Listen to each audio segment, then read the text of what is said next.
My favorite thing about this industry is that it attracts the loveliest people. It's a great bunch. So bringing it back to the people. Hello and welcome to another episode of Excellence in Global Offshore Wind. I'm really excited to be joined by Abby Watson, co-founder and president of the Groundwire Group. I was sort of thinking about the evolution of my own career and what I really wanted to contribute to the industry. Just look for the things that excite you. Build relationships, treat people like people first, not a potential job opportunity. Be open-minded and generous with your time. Abby, welcome. Thank you so much for having me, Philip. It's really a pleasure to be here. Well, Abby, I thought we would just start, and I'd love to know a bit more kind of your background and tell us how you got into the industry. But before that, the Groundwire Group, tell me, like, how'd you come up with the name? This is sort of a funny story, actually. So about 3 years ago, I was sort of thinking about the evolution of my own career and what I really wanted to contribute to the industry. I really enjoy writing about industry topics. And so I had decided to create a LinkedIn newsletter. And the newsletter, when you create one on LinkedIn, you have to give it a name. So I brainstormed a little bit with a friend. And, the idea behind it was, well, we really wanted to sort of ground a lot of the issues related to the energy transition in like the broader context of what's going on in the world, which I think is the missing piece often when we're talking about things within the industry, is that we're not always considering like all of those external pressures and influences. And so I really wanted the newsletter to be about that. So we came up with the name Groundwire for the newsletter. And the day after I published the first edition was when my former employer decided to exit the North American market, and I found myself looking for a job, or rather not a job, because I had decided fairly quickly after that happened that I thought, now is the time, and I can kind of give it a go on setting up my own consulting business. And I figured, well, I already have a name, so we'll just use that. So that is the origin of Groundwire. That's great. And so just on that, tell us, like, obviously you were at Mainstream, and I think we met back then, and then Siemens Gamesa. But do you want to give a bit of background? Kind of how did you end up in offshore wind, and kind of your role, obviously, on the government side and the advocacy, and how did you end up in the industry? An interesting journey, and I think it actually, at the risk of telling a story of at the beginning of time, here's what happened. I like to share the beginning of the story because I think it's relevant, especially for people who are entering the industry right now or just starting their careers. I got my start in the renewable energy industry as a receptionist, 20 years old, working at a company that managed construction risk. So they had a surety bonding element, and they worked on a lot of different commercial construction projects. And at the time, they were just getting involved in renewable energy. So it was pure coincidence at the beginning. But as soon as I got the opportunity while working there to kind of, move off the reception desk and do other things, and I got really involved in their renewables business, and I knew immediately that this was a way to pursue the environmental passion that I had really developed kind of as a kid and as a teenager growing up in a rural area. I came from a farming family, and I grew up in rural Maine. And so, the importance of addressing climate change was something that came to me early in life. And I knew that that was an area that I really wanted to kind of focus on with the work that I do. So I stumbled into like this kind of the sort of business side of renewable energy. And that is not the path that I would have expected myself to take. And it turned out to really fall well within my, my interests and my skills. So that was how it began a million years ago. And, that was, we had the recession and, the financial crisis back in 2008. And so I ended up moving around and had the opportunity to do residential solar, energy efficiency.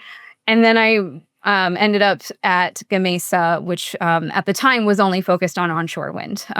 So the transition into offshore happened in 2015 when Gamesa merged with Siemens. So I was at the company at the time, and that was really the first time that I started getting involved in that side of the policy world, because I was the head of government affairs at that time. You were head of the government affairs at Siemens Gamesa. Tell us a bit about kind of what you did in that role and how that was. So this was 2015-ish? Yeah. So in 2015, I was leading government affairs for Gamesa. And then we had the merger with Siemens, and the way that the, sort of org chart shaped out, I inherited a much bigger role than I started with.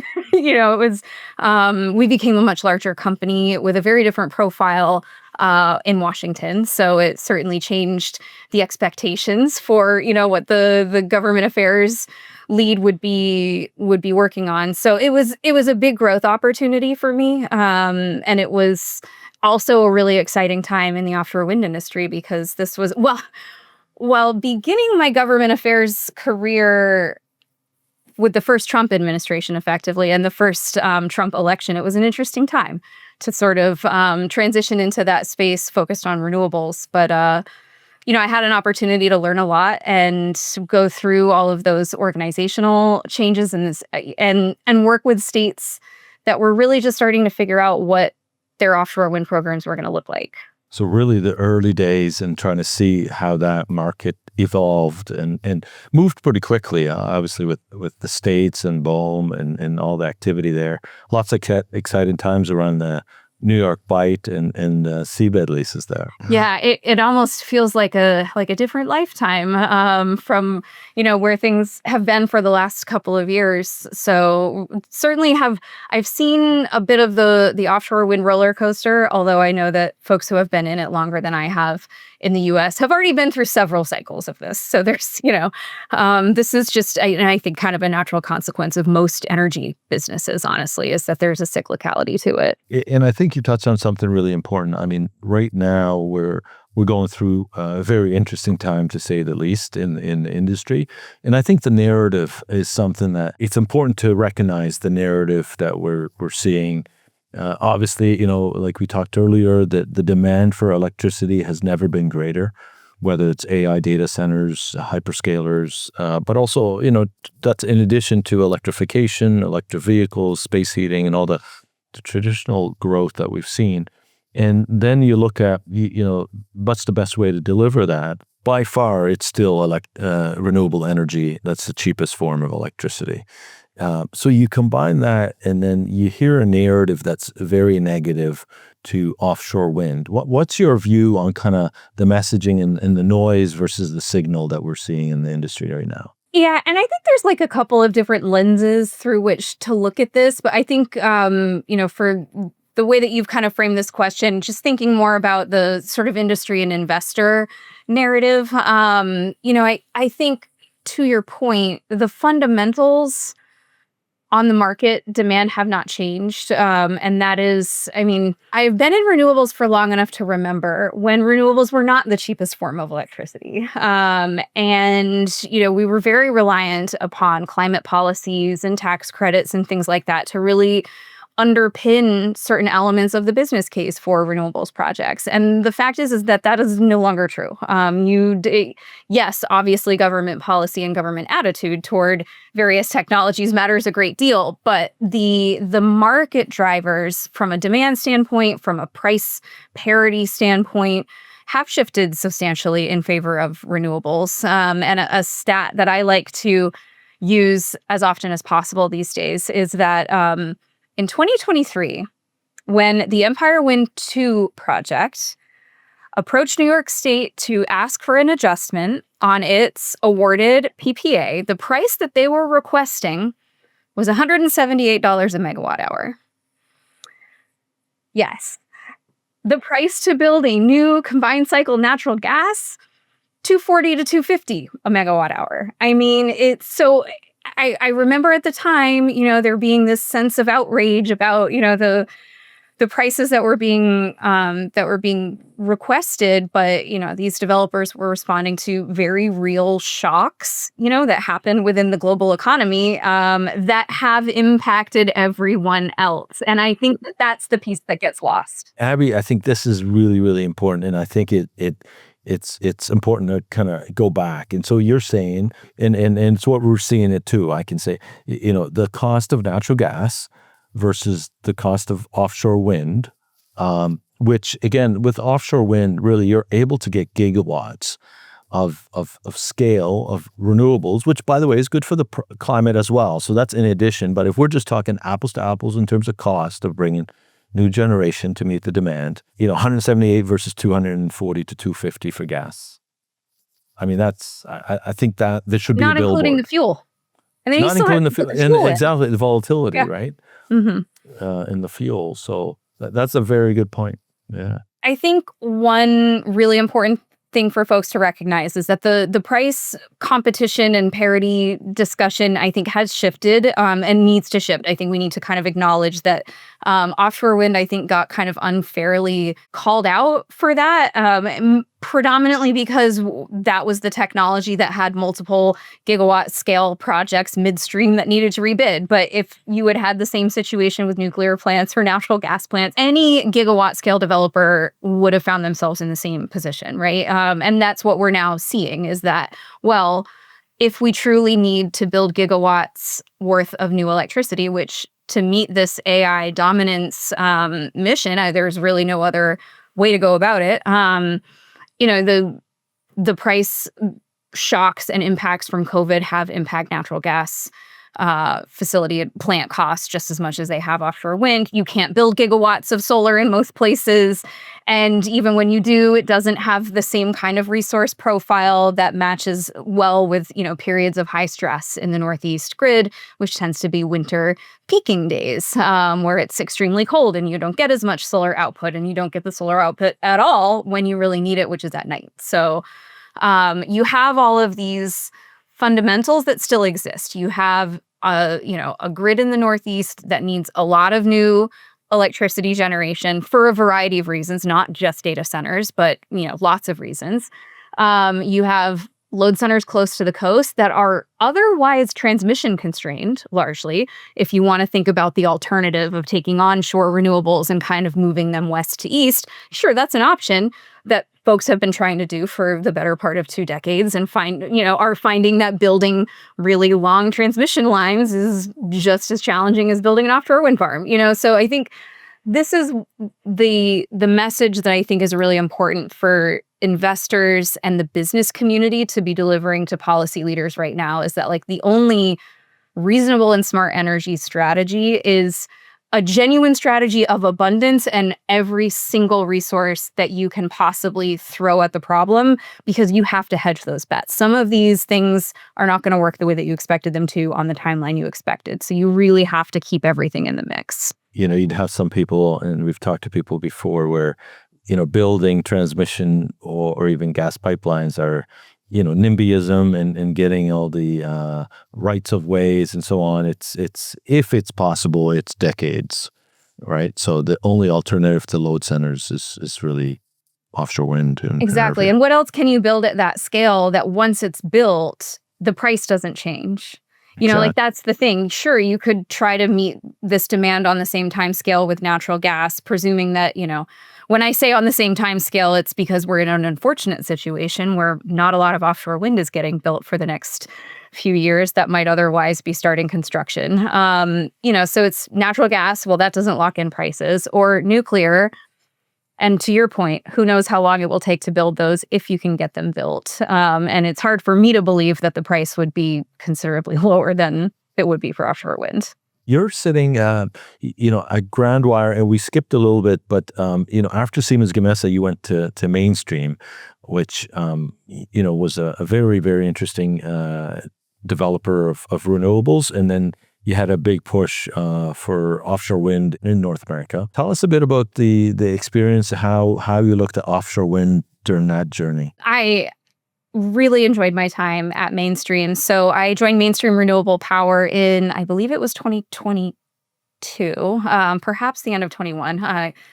Time gets a little fuzzy after COVID, So, I had really enjoyed my work in the policy space, but wanted to, after spending some time working on supply chain planning for Siemens Gamesa, looking at their offshore wind manufacturing needs and where they might consider putting facilities in the US, it really exposed me more to the business planning and business strategy side of the equation. And I really enjoyed that. So I took the role at Mainstream Renewable Power to lead their new market strategy for North America. It was just, an incredible team to work with. I still collaborate and work with many people from Mainstream, including my co-founder, Raquel, who was our head of communications toward the end of our tenure there. So, Mainstream, I would say, took a very entrepreneurial approach to offshore wind. It's a smaller developer. They are still active, although not as active in the offshore space as they were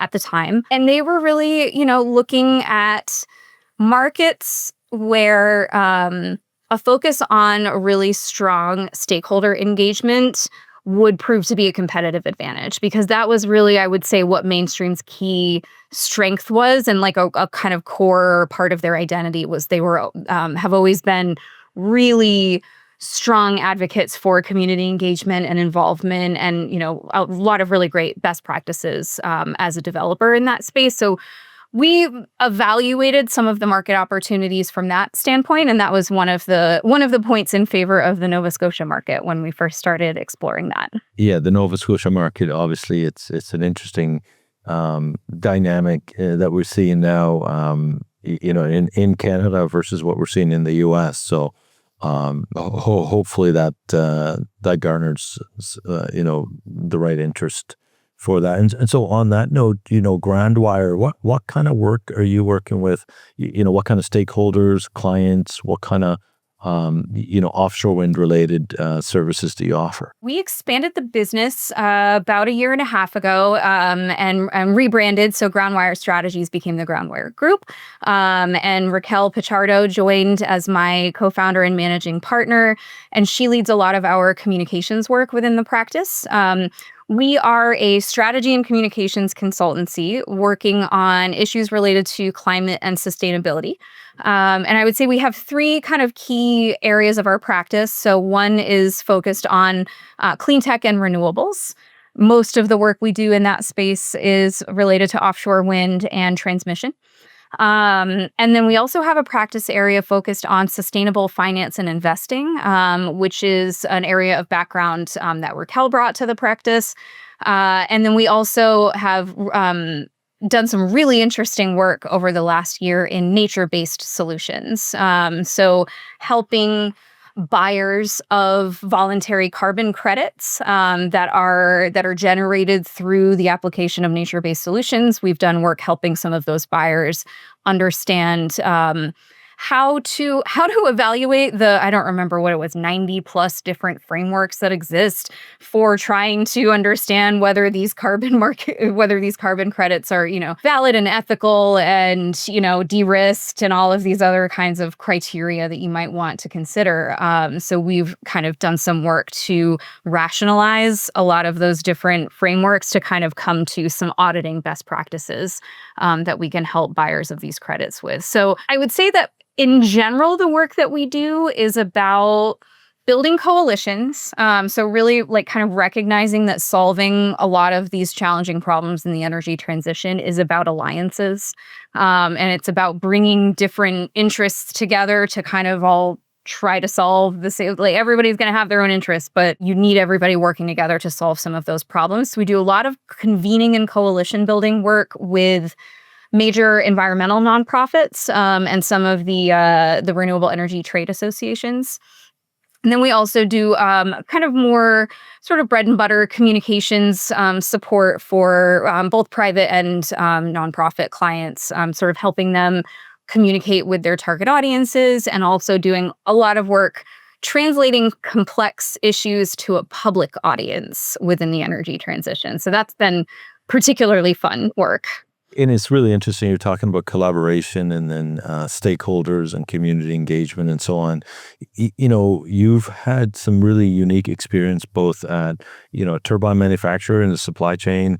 You've worked with the developer in Mainstream and now working with clients in that capacity. What do you see as kind of the main success factors of delivering the right offshore wind projects? Yeah. I mean, this is the multi-billion-dollar question right now.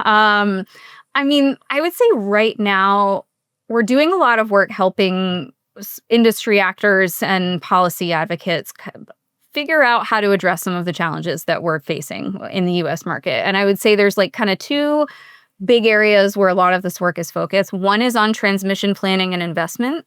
So that's a really big element, both of cost drivers in the U.S. The way that we manage our interconnection process is, the generator requesting it pays for 100% of the upgrades, even though they benefit many other, users of the system. So that's a major challenge, and planning the transmission in such a way where we can reduce the number of landing points and the amount of disruption both to the habitat as well as communities, I think is a really underappreciated aspect of why transmission planning is so important, because those are the areas where the rubber meets the road, right, on how these projects impact communities. So the fewer cable landings that you can utilize, the more you're minimizing that impact, and you're also, not disturbing as much habitat. So the transmission piece is one we really, and I mean, while a pause in the industry is never a good thing, the most productive thing that we can be doing in a time when there is not a lot happening in the federal space on, advancing permits and things like that is continuing to push forward on transmission investments so that when we have an environment where, we can get new projects into the construction queue, we have done the work that we frankly should have done 10 years ago, to kind of prepare that transmission investment in advance. So that's one. And then, I mean, the other area is more complicated. Not to say that transmission planning is uncomplicated, but it is this question of risk, profitability, and policy stability. So we have this challenge where, we are relying on, privately, or well, in many cases publicly owned, but for-profit companies, right? We're relying on for-profit independent developers to develop and deliver these projects, which means that in order for them to do that, there is a required rate of return that they need to be able to realize on these projects, because most of these developers are not using cash that they have laying around to build an $11 billion project. They're asking lenders to come in to help them finance that project. And the lender will not finance that project if they think that this project is not likely to deliver a reasonable return. So we have this, people like to, point to that profit taking as like it's a bad thing. It's just, I mean, this is just fundamentally the way that, independent energy development works, and it doesn't make anybody a bad guy. It's just, you have to bring all of these parties together and the numbers have to work. And then the flip side of that is who's taking on the risk for the hundreds of millions of dollars that it can take to get a project all the way through to reaching a financial investment decision. All of the permitting work and all of the pre-engineering and design, it takes years and it takes many, many millions of dollars. In the US, most of that work is on the developers. So most states don't do a lot of like kind of data collection and pre-permitting work and things like that. So it's really on the developers to do that. And as a consequence, many states had been conducting their procurements for the energy very early in that development process, because the developers, reasonably so, said, well, I don't know if I'm going to want to commit hundreds of millions of dollars to doing all this pre-development work if I don't know that I'm even going to get a contract on the other end of it, right? So like that's reasonable. But the challenge, and where this really introduced a lot of risk, is that, well, when you get a power purchase agreement 5 to 7 years before you might actually start building the project, a lot can go wrong in 5 to 7 years. And that's exactly what happened. A lot can change, yeah. Right. A lot can change. And there's not a lot of flexibility in most of those agreements to, kind of like open things back up and renegotiate them. So there's been a lot of discussion among folks in the industry and policymakers about like, how do we find the right balance of giving developers the certainty that they need to make, continue advancing their developments while not holding them to a view of the future that nobody can reasonably have 7 years in advance. And then how do we kind of de-risk that so that the projects can get financed, and do so at a price that the ratepayer will bear and that delivers, sufficient profitability to the developer. Like that is the equation, the math equation that kind of has to get resolved. And the big variable that has changed and will take a long time, I think, to revert back to previous is just the cost of financing overall. And that's like a really big structural change that happened that, had a big impact on a lot of these business cases. Yeah, absolutely. And it's interesting those different areas to balance the risk and the profitability. And then, the policy side is really fascinating. I mean, have you seen any jurisdictions that have done that successfully globally? I will say an example that is garnering a lot of discussion in the industry right now is the Coastal Virginia Offshore Wind Project. On time, continuing, it's making really good progress. It has probably been the least interrupted, but, they haven't, up until this point, knock on wood, have had a lot of interruptions to that project. And from recent reports, is still looking as though it will deliver the project under the, cost cap that was mandated by the legislature. So a lot of folks are looking at that and saying, well, this is being built by a regulated utility. Does that mean that we should be talking about a regulated utility model? So like that's and it's all of this is kind of coming at a time when there's a bigger conversation happening among mainly the Northeast in the U.S. about utility regulation writ large, and whether deregulation has delivered or is capable of delivering the infrastructure investments that are needed at this point. Maybe that deregulated market worked really well when load growth was flat and we didn't need to build a bunch of new transmission infrastructure and, lots of new generation. But now that we're not in that environment, and when we have projects that take longer than the cycle of a single federal administration, for example, you've introduced a lot of policy uncertainty and risk in this environment where we've decided to really highly politicize our energy choices. So the beauty of a regulated utility is that, if you get approval from your regulator, you're pretty much guaranteed that you're going to make the money that you need to make on this project, right? Like you've really taken out a lot of the risk, but it comes at a cost. And it's obviously that's a big political question to be answered.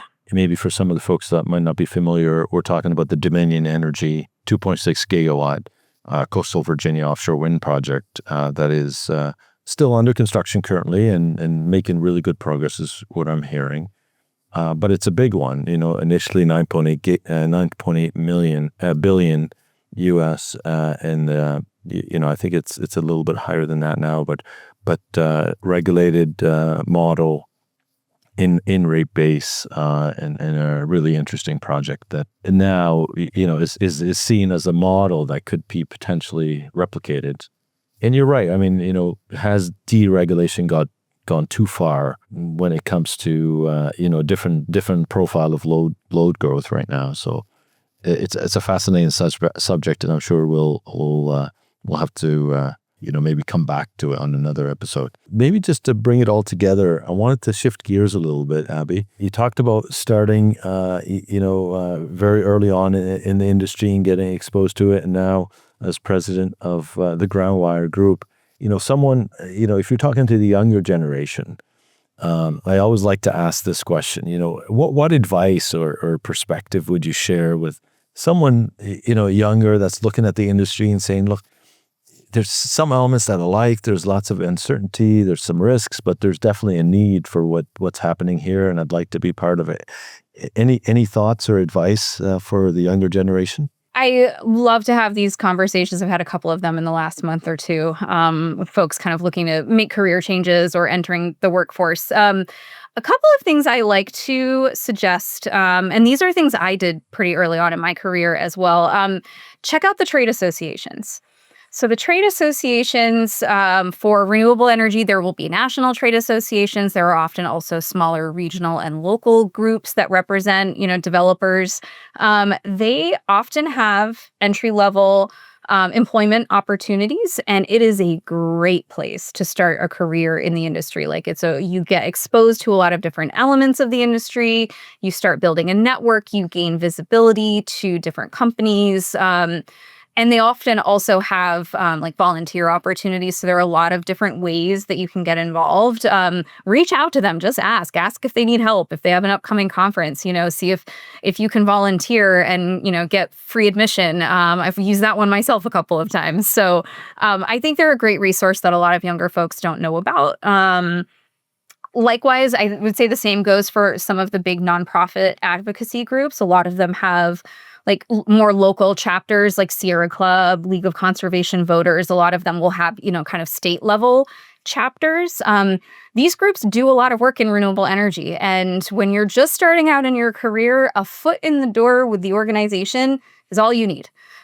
Take any foot in the door you can get, and then you can find your way toward the kinds of work that you actually want to be doing. I started at Gamesa doing landowner lease paperwork and title applications and things, just paperwork. But I knew it was a business that I wanted to be involved with and explore opportunities there. And I just took the opportunity that I could find.